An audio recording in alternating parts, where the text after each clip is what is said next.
बोला जो उड़ने का शौक रखते हैं वो गिरने का खौफ नहीं रखते, और मंजिलें तो उन्हें मिलती है जिनमें जान होती है, और पंखों से कुछ नहीं होता, हौसलों से उड़ान होती है। नमस्कार प्यारे बच्चों, देखो आज की जो अपडेट अच्छी अपडेट है, ठीक है। एक तो हरियाणा में शिक्षकों की कमी होगी दूर, आपने कल के अखबार में पढ़ा होगा। लगातार आए दिन अखबार में अध्यापकों के लिए कभी किसी रिजल्ट के लिए, कभी वेटिंग लिस्ट के लिए, ठीक है। क्योंकि जो NEP है, जो न्यू एजुकेशन पॉलिसी 2020 है, इसी सेशन से वो स्टार्ट हो गई है लगभग, ठीक है।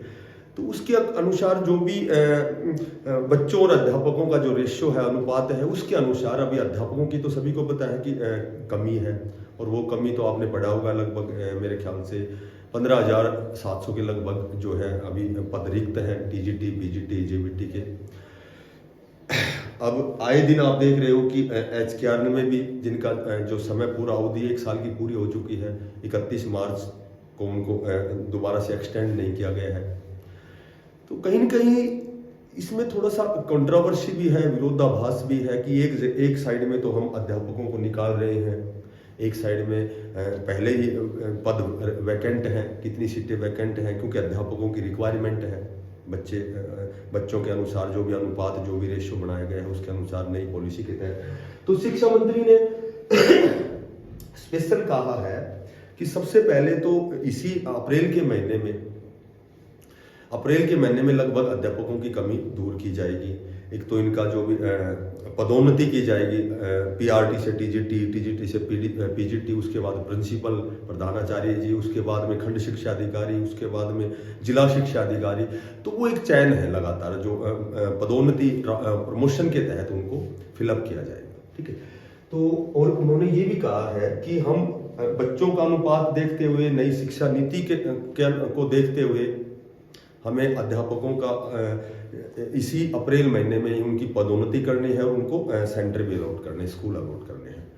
और साथ ही मई में आपका जो ट्रांसफ़र जो ड्राइव भी खुलेगा, ऑनलाइन ट्रांसफ़र, उसके बाद उनको भी बहुत जल्दी जुलाई में नई स्कूल अलॉट होंगे। उनकी जो भी उनके जो ट्रांसफ़र है वो भी अभी ड्राइव खोला जाएगा मई में लगभग।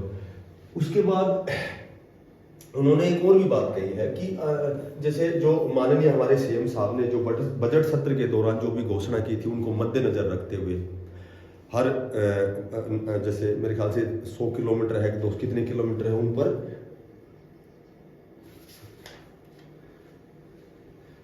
उन्होंने कहा है कि भाई हाँ लगभग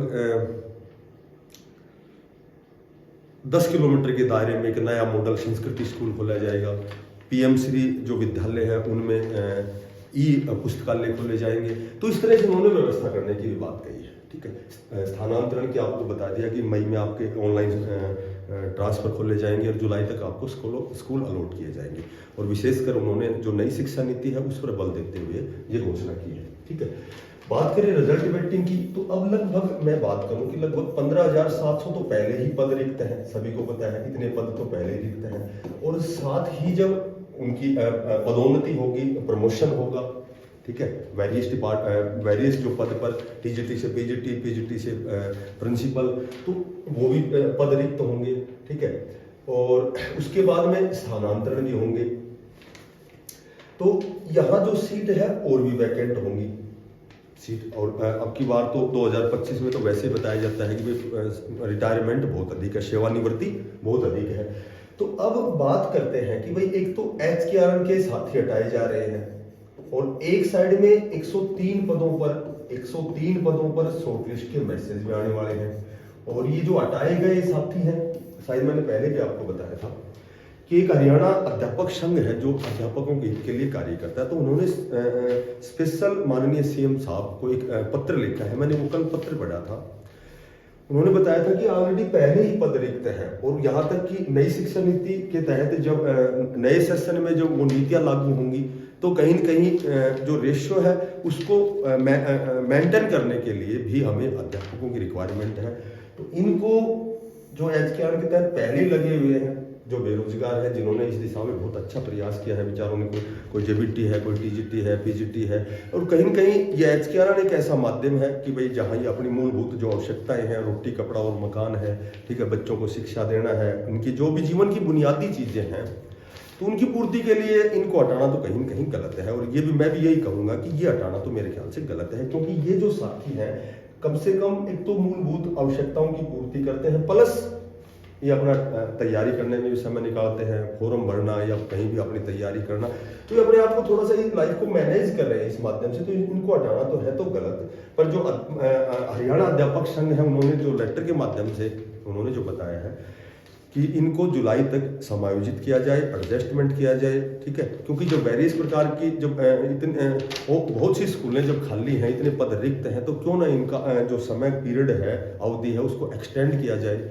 1 साल के लिए और बढ़ाया जाए, ताकि ये कहीं न कहीं और अपना प्रयास करके और ये अपने जो भी जीवन निर्वाह कह सकते हो, इसको अपनी बुनियादी चीज़ें कह सकते हो, उनकी पूर्ति कर सकें और एक अच्छे पद के लिए रेगुलर टीचर बनने के लिए अपनी तैयारी को एज इट इज कंटिन्यू जारी रख सकें।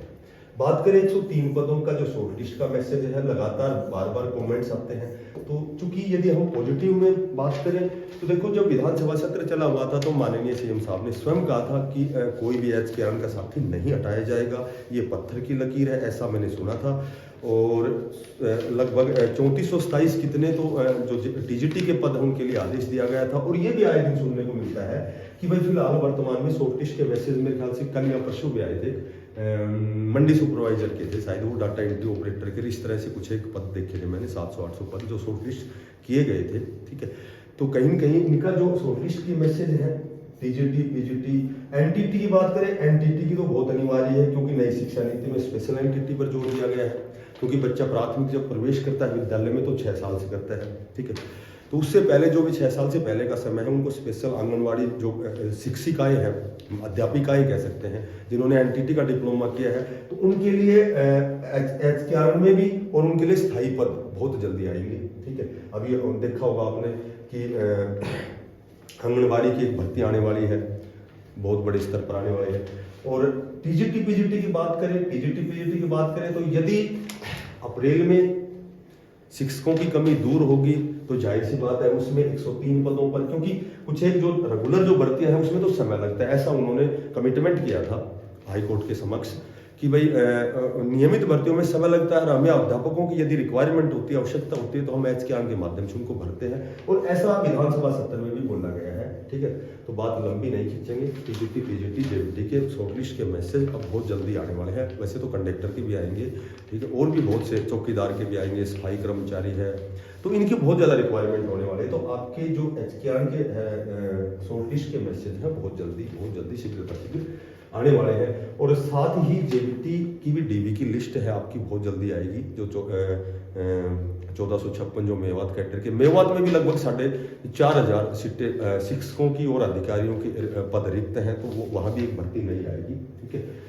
बात करें टीजीटी की वेटिंग की, तो टीजीटी जो आपकी वेटिंग है ये आपकी लगभग 7 तारीख की जो डेट है, जो वो रिवाइज आंसर की जो डेट है वो लगभग सॉर्ट आउट होगी, तो उसके बाद आपको सब्जेक्ट वाइज आपको वेटिंग लिस्ट देखने को मिलेगी, ठीक है। रिवाइज रिजल्ट हो सकता है, may be it is maximum possibility.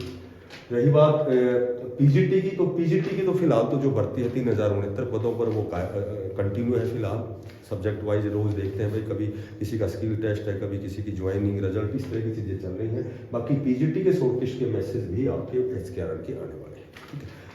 तो जो साथी नए हैं चैनल को सब्सक्राइब करना, बिना पैसे का सब्सक्राइब है, और ज़्यादा से ज़्यादा इसको शेयर करना। फिर मिलते हैं किसी नई अपडेट के साथ। बोला, ए बुरे वक्त जरा अदब से पेश आ, ए बुरे वक्त जरा अदब से पेश आ, बोला समय ही कितना लगता है वक्त बदलने में। तो फिर मिलते हैं किसी नई अपडेट के साथ। बेस्ट ऑफ लक, धन्यवाद।